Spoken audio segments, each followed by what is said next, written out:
Good morning mga ka-technician. For today's video, magagawa pala tayo ng isang ice cream machine.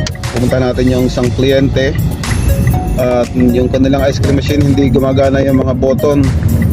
Narequestan ko ng board, ng PC board. Ngayon, tingnan muna natin. And papalitan natin ang bagong PC board.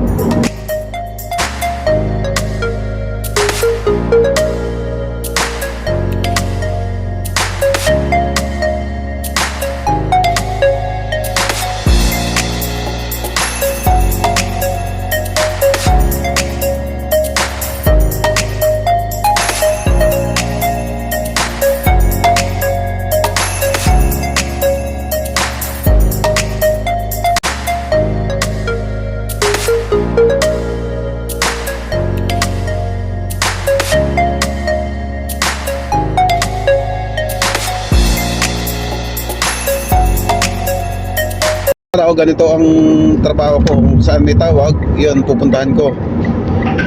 Itong ice cream machine na to, hindi gumagana to. Yan, bali yung mga pindutan niya hindi gumagana. Recommendaan ko to ng yung board niya papalitan. Yan, kasi nasa warranty pa naman to. Yan, dinala ko siya ng bagong board. Yan, papalitan natin to. Yan, nabuksan na natin para matapos na natin to. Pakita ko sa inyo paano palitan.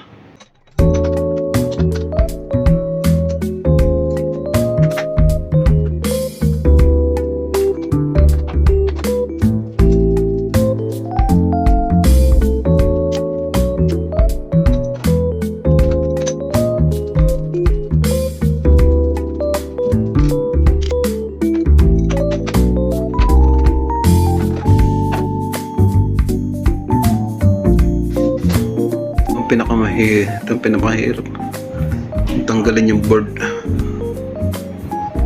tanggalin mo lahat ng maliit na screw.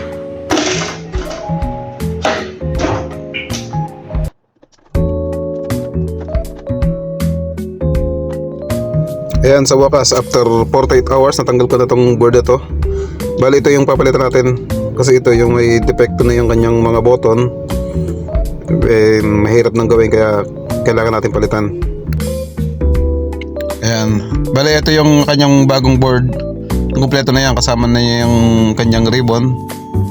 Yan, ipapalit natin yan. Tanggalin ko muna tong ribbon na to.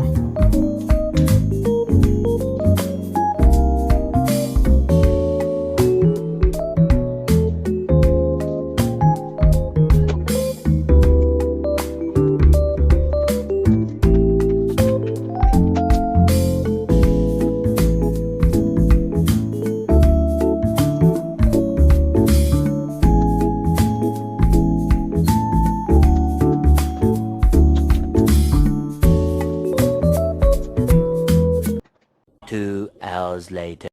Ayan, bali napalitan ko na to. Ayan, sa loob niyan napakahirap tanggalin. Ngayon gumagana na. Dati hindi ito gumagana.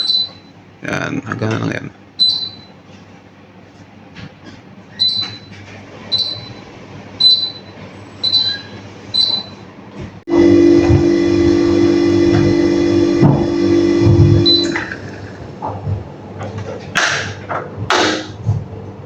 Ayan, nagana na. Okay na. Ano yung problema nito? Itong board. Yung board niya kasi hindi na natatouch. Hindi na siya napipindot dito. Yun, pinalitan natin ang bagong board. Ito. Pinalitan natin siya. Bali na napakamahal nitong board na ito. Ito sa ice cream machine.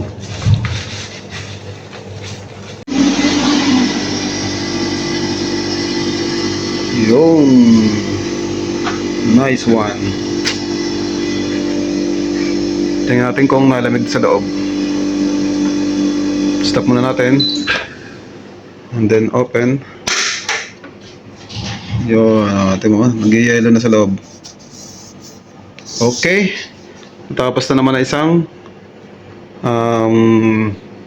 ating isang trabaho. Ito sa pagpapalit ng board. And okay na. Maraming salamat. Ice cream machine, single lang to.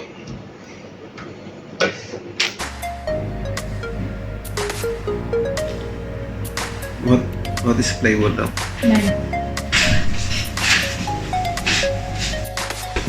That one? No?